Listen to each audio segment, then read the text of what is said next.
Before we begin, make sure to smash that like button, subscribe to our channel, and click the notification bell for more amazing videos. Woman goes to hospital over new dress code. It was a pain she'd never felt before, much worse than anything she'd ever experienced. The staff crowed around the door, some confused, others worried. Gossip had already spread and reached the upper echelon. But when she heard the word ambulance, the true gravity of the situation finally became clear.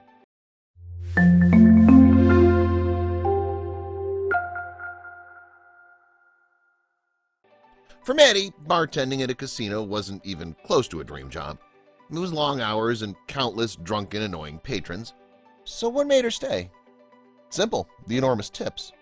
It would all go towards opening a small cafe and bakery. For 2 years, things had remained manageable until one fateful meeting. The manager stood in front of the bartending staff. Maddie and her friend rolled their eyes as the man adjusted his brand new suit, attempting to look like one of the bigwigs that owned the casino. "We're changing the dress code," he finally said. The next details left her completely stunned. The men were given the easy job of staying behind the counter. The girls now had to wear skimpy black dresses and high heels while walking the gambling floors for their entire 12-hour shift. The room erupted with furious complaints. The manager's next reaction made Maddie want to spring up on stage and strangle him. Suck it up, that was the bottom line. Not to mention a very clear stance that if they didn't like it, they could quit. Girls like them were a dime a dozen and easily replaceable. Maddie felt bubbling rage course through her veins. It only got worse when she saw the new uniform. The dresses were so intentionally tight she could barely breathe. The heels were so high, even after 10 minutes she could feel the discomfort. Every part of her wanted to tear them off, scream about sexist bosses, and storm out of the building. But that wouldn't help the rest of the girls. Suddenly, she had an idea. Tonight would be horrible. While the other girls quickly formed sneaky rotations to take extra breaks off their feet and unzip their dresses, Maddie stood tall and walked the floor exactly how she was supposed to. It didn't take long for the burning pain to spread quickly throughout her body. But that was just the start of her very painful protest. Her knees felt like embers, her hips felt like they were filled with needles, her feet were pure wet fire. "Please stop," the girls begged, but Maddie gritted her teeth, dug in deep, and kept serving drinks. She would give exactly what the vile manager demanded. By the time 9 p.m. rolled around, everyone was watching her. What was the outcome? Maddie hobbled into the changing room, feeling every nerve in her body scream in agony. There, Miss Markhams from upper management stood in the middle of the room, looking very confused. One of the staff had called her in. As Maddie unzipped the back of her dress, the entire changing room gasped. Deep red indentations stayed where the seams and other parts of the tight dress had pressed in. A few would definitely leave bruises. The new gasp of easy air made Maddie's head swim and swirl. But it was as the high heels came off, Miss Markham's eyes went wide and clutched her stomach. Blood oozed from worn open wounds on her heels and around her toes. The entire inside of her shoes were coated in slimy red. Suddenly, Maddie's world turned blurry, and her body finally gave out. By the time she woke up again, the agony was still there, like fires of some actual hell, but she could also hear furious yelling. As Maddie's distraught friend cradled her in her arms, Mrs. Markham stood nose to nose with their immediate manager. As paramedics rushed in and got her on a gurney, she could hear the blissfully sweet words, "PR disaster, lawsuit, misogynist, ridiculous, and crazy." The rest of her crusade unfolded in the hospital. Between the entire female waitstaff and their video phones, they'd captured everything. Maddie watched the compilation with satisfaction and awe. Even she was stunned that she'd made it through her shift. Her raw rage and utter determination had triggered some vital changes. But there was one in particular that was very gratifying. The dresses would stay, but they would be loose and flowing. Shoes were changed back to flats. Men and women bartenders would rotate between the floor and the bar. The vile manager was also put under review and transferred to an insignificant department. But would Maddie stay?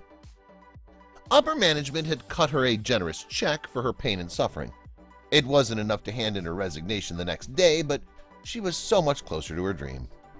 In a couple of years, she would smell oolong and scones instead of cocktails and addiction. Then she would never step foot in a casino again. Maddie had sacrificed her own well-being for her female coworkers as she made an important point to her boss. High heels are not only painful, but it was sexist to expect the ladies to be uncomfortable while they worked, but the men weren't forced to wear anything uncomfortable. Her boss clearly had double standards. When asked how Maddie's loved ones felt about the incident, Maddie said, "With the initial changes, my mother was a bit hesitant, saying to wait and see what the dress is like, how there wasn't any real need to change it at all, but the heels were a silly idea and a major health and safety hazard. She told me to take flat shoes with me and not to push myself, but when I got home at about 8 a.m., she was horrified," Maddie explained. She said it was ridiculous that they expect us to wear them all shift, and they clearly backtracked when they saw my feet because they knew it meant potential problems. She was supportive but was really concerned about my injuries, Maddie continued. She said I should have listened to my coworkers, but was proud that I stood up for myself and others. My mother didn't want me to get hurt. My mother was the one who ended up putting the bandages on my feet properly for a while, as she was a nurse. It was about 4 to 5 years ago now since it happened, but I remember I couldn't even wear comfortable flat shoes without bandages for around 3 weeks to over a month, Maddie revealed. That was just with the injury to heal enough to not open from the friction. On my days off, I was either sitting because it was sore to walk or pretty much skating around in socks when it was almost healed. Despite the injuries on her feet, Maddie said that if she was faced with the same situation, she'd do it all over again.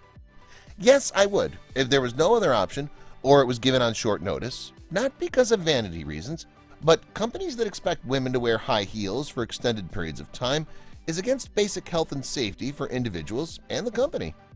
It can permanently damage a woman's feet and cause unnecessary strain, which could lead to further problems. When these dress codes are enforced, they don't seem to consider the individual's comfort in a busy working environment, Maddie said. For myself, I have hypermobility syndrome in my right knee, which I grew up with, which causes my joints to dislocate, especially under pressure. Wearing heels does not help. If I knew what I know now back then, I would have definitely joined a workforce union, Maddie revealed. Also, check your company policies in line with laws and regulations regarding where you stay. Always make sure you know your rights. If they violate it, report it to your union representative. Personally, I think women should not be forced to wear high heels. Heels should be optional, as long as the shoes don't cause harm to the individuals, Maddie expressed. Companies could easily say that they want their employees to have professional and smart attire without the inclusion of high heels. There are smart flat shoes available to women, as well as heels, so it should be up to the individual. In 2017, more than 150,000 people signed a petition in support of London receptionist Nicola Thorpe, who was sent home from work without pay after refusing to wear high heels. Furthermore, an inquiry into work dress codes has exposed widespread discrimination against women. Helen Jones, who chairs the Petitions Committee, said there was a long way to go to solve the problem. But everyone in the workplace deserves better than this. Please share this with your friends and family.